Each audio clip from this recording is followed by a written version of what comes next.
명절 연휴가 끝난 주말 저녁입니다. 며칠간 부산했던 집안은 이제 제법 고요해졌지만 그 고요함 속에는 알 수 없는 긴장감이 배어 있습니다. 거실의 공기는 마치 팽팽하게 당겨진 실처럼 날카롭습니다. 아내 지연 씨와 남편 민수 씨, 두 사람은 명절 내내 특별히 큰 소리를 내며 다툰 적이 없습니다. 오히려 각자의 자리에서 최선을 다해 무거운 역할들을 견뎌냈죠. 하지만 원래의 일상으로 돌아온 지금 사소한 말 한마디가 자꾸만 서로의 마음에 예리한 생채기를 내고 있습니다. 거실 소파 양끝에 거리를 두고 앉아 있는 두 사람 사이에는 보이지 않는 강이 흐르고 있습니다. 대화는 눈에 띄게 줄어들었고 집안을 채운 침묵은 편안함이 아닌 서운함의 무게를 지니고 있죠. 명절 동안 나름대로 참고 넘겼던 감정들, 마음속 깊은 곳에 꾹꾹 눌러 담아두었던 피로와 서운함이라는 잔여물들이 가장 편안해야 할 부부의 공간에서 다시 모습을 드러내기 시작한 것입니다. 침묵을 먼저 깬 것은 아내 지연 씨였습니다. 그녀가 억눌린 목소리로 말했습니다. 아까 낮에 어머님 전화 오셨을 때 왜 나한테 먼저 묻지도 않고 이번 주말에 또 본가에 가겠다고 해? 나 명절 내내 제대로 쉬지도 못했잖아. 그러자 스마트폰만 내려다보고 있던 남편 민수 씨가 무심한 투로 대답했습니다. 아니, 그냥 반찬 좀 챙겨주신다니까 잠깐 들렀다 오겠다는 거지. 내가 혼자 다녀온다니까 그러네. 지연 씨의 목소리가 조금 더 날카로워졌습니다. 혼자 다녀오면 끝이야? 주말에 우리끼리 쉬기로 한 건 생각 안 나? 당신은 명절 내내 피곤한 티 팍팍 내더니 왜 집에 와서 자꾸 일을 만들어? 민수 씨는 깊은 한숨을 내쉬며 쥐고 있던 스마트폰 화면을 껐습니다. 그리고 지친 목소리로 말했습니다. 아, 또 시작이네. 내가 뭐 큰일 저질렀어? 그냥 잠깐 다녀오겠다는 건데 왜 이렇게 사소한 거에 예민하게 굴어? 피곤하다 진짜. 나 먼저 방에 좀 들어갈게. 방문이 닫히는 소리와 함께 거실에는 다시 무거운 정적이 내려앉았습니다. 홀로 남겨진 지연 씨의 가슴 한구석도 철렁 내려앉았죠. 방금 전에 짧은 다툼. 도대체 누가 어떤 말을 잘못한 걸까요? 많은 부부들이 명절 이후 갈등이 터지면 이번 명절에 있었던 특정한 사건이나 상대방의 이기적인 태도에서 원인을 찾으려 합니다. 하지만 이 시기의 갈등은 어느 날 갑자기 생겨난 새로운 문제가 아닙니다.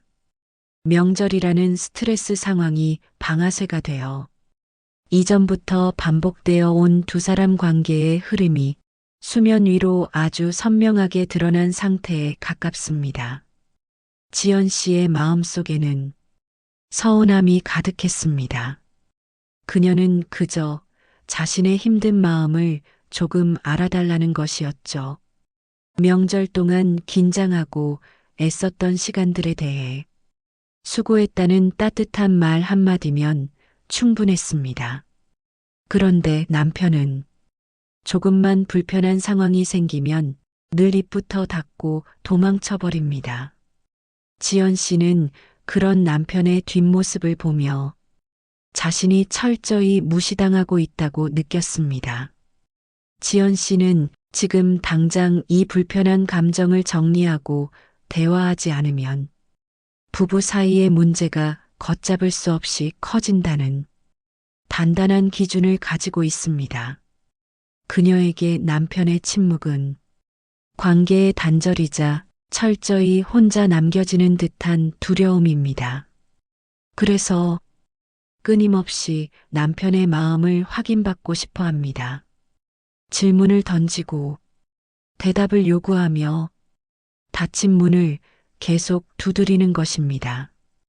반면 어두운 방 안, 침대 끝에 걸터 앉아 마른 세수를 하고 있는 민수 씨의 마음도 편치만은 않습니다. 민수 씨 역시 명절 내내 중간에서 눈치를 보며 마음을 졸였습니다.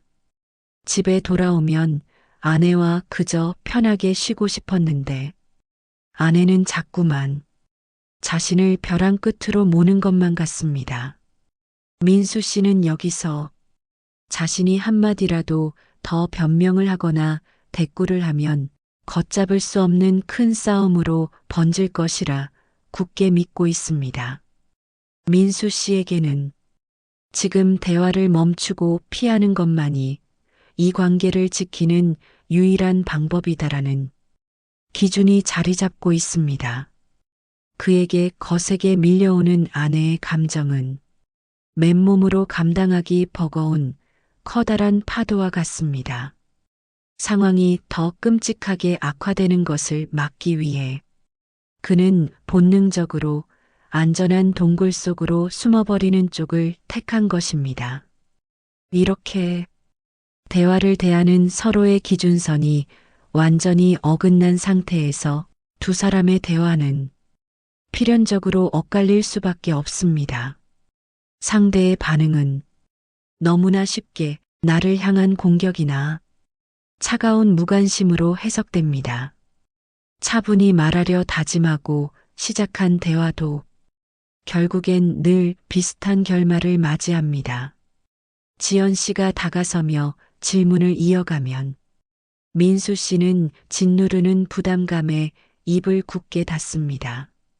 민수 씨가 뒤로 물러설수록 지연 씨의 불안은 걷잡을 수 없는 분노로 바뀌어 질문이 더욱 매서워집니다.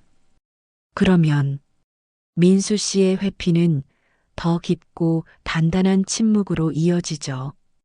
한 사람은 끊임없이 쫓아가고 한 사람은 끊임없이 도망치는 이 슬픈 추격전. 심리학에서는 이것을 추궁과 회피라는 굳어진 상호작용 패턴이라고 부릅니다. 방문을 열고 나온 민수 씨를 향해 지연 씨가 참지 못하고 다시 말을 쏟아냈습니다. 방에 들어가서 문 닫으면 다야? 내 말은 듣기 싫다는 거잖아, 지금. 당신은 항상 이런 식이야. 우리가 무슨 문제가 있는지 똑바로 마주보려고 하질 않잖아. 민수 씨도 결국 목소리를 높였습니다. 마주보면 뭐가 달라지는데? 당신은 이미 정답을 정해놓고 나를 비난하고 싶은 거잖아. 내가 무슨 말을 하든 다 핑계라고 할 거면서 왜 자꾸 대답을 강요해? 지연 씨의 눈에 눈물이 고였습니다. 당신이 대답을 안 하니까 계속 묻는 거 아니야. 내가 지금 벽에다 대고 얘기해. 사람을 이렇게 비참하고 외롭게 만들어 놓고 넌 속 편하게 도망치면 그만이냐고. 이 싸움은 누가 옳고 그르냐의 문제가 아닙니다. 놀랍게도 이미 두 사람은 각자의 방식대로 무던히 애를 쓰고 있었습니다. 하지만 이 눈물겨운 노력들이 결국 추궁과 회피라는 거대한 쳇바퀴 안에서 이루어지고 있다면 관계에는 긍정적인 변화보다는 지독한 피로와 무력감만이 쌓일 뿐입니다. 결국 두 사람은 지친 마음을 이끌고 부부 상담실의 문을 두드렸습니다. 따뜻한 노란빛 조명이 켜진 차분한 상담실. 두 개의 안락한 소파가 마주보고 있는 그곳에서 두 사람은 처음으로 자신들의 엉킨 실타래를 한 걸음 떨어져서 바라보게 됩니다. 부부 상담은 누가 더 잘못했는지를 가려내는 차가운 재판장이 아닙니다. 상담사는 두 사람의 이야기를 가만히 듣고 난 뒤 조심스럽게 입을 열었습니다. 두 분의 말씀을 가만히 듣다 보니 두 분 모두 이 관계가 깨질까봐 너무나 두려워하고 계신다는 게 깊이 느껴집니다. 지연 씨는 남편분이 침묵하며 뒤로 물러설 때 두 분을 연결하고 있는 끈이 툭 하고 끊어질 것 같은 공포를 느끼셨네요. 그래서 불안한 마음에 더 강하게 남편의 문을 두드리셨던 거군요. 지연 씨는 조용히 눈물을 닦으며 대답했습니다. 네, 저는 남편이 저를 포기한 줄 알았어요.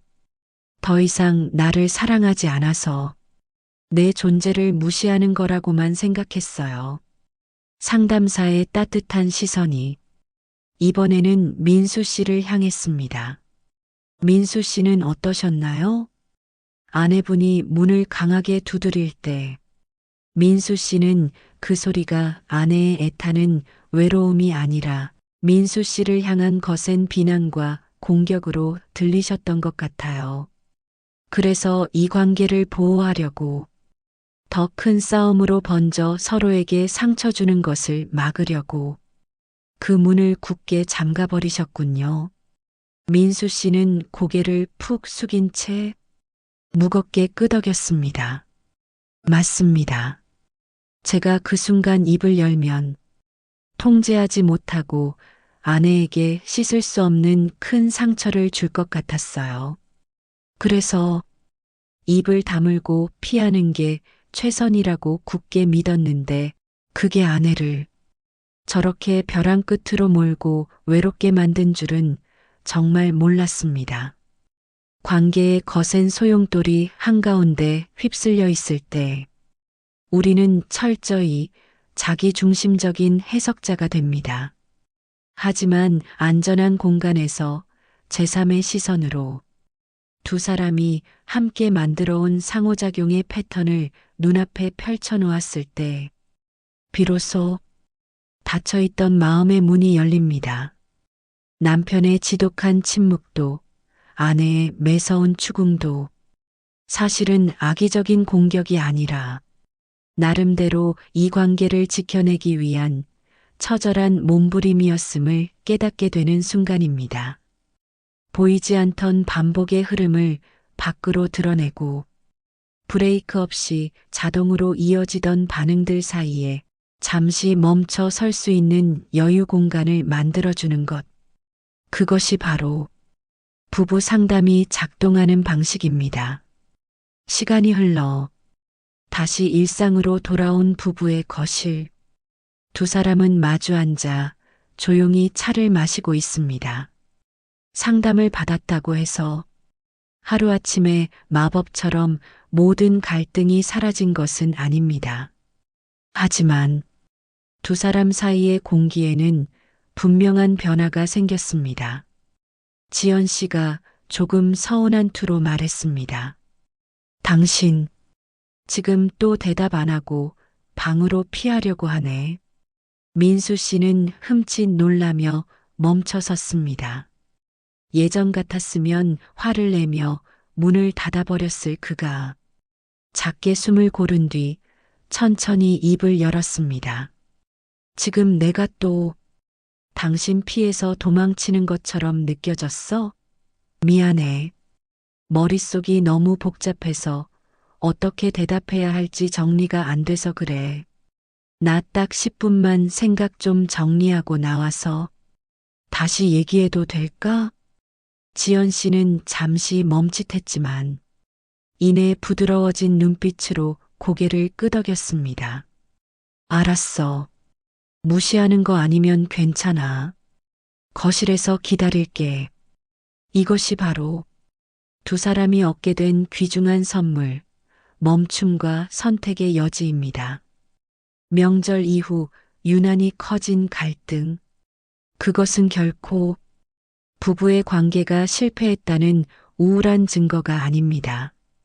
너무 오래 유지되어 온 대화 방식이 더 이상 두 사람을 행복하게 해주지 못한다는 관계가 보내는 간절하고도 중요한 신호일 뿐입니다. 혼자서 이 견고하고 오래된 패턴을 끊어내는 것은 무척이나 외롭고 힘든 일입니다.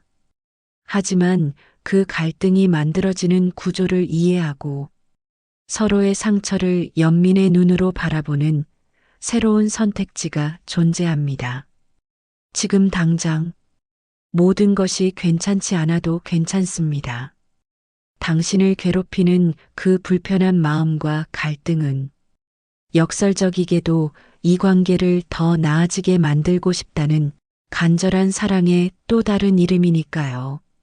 조급함을 내려놓고 오늘 저녁엔 서로의 다친 마음을 아주 천천히 그리고 다정하게 들여다보는 시간을 가져보시길 바랍니다.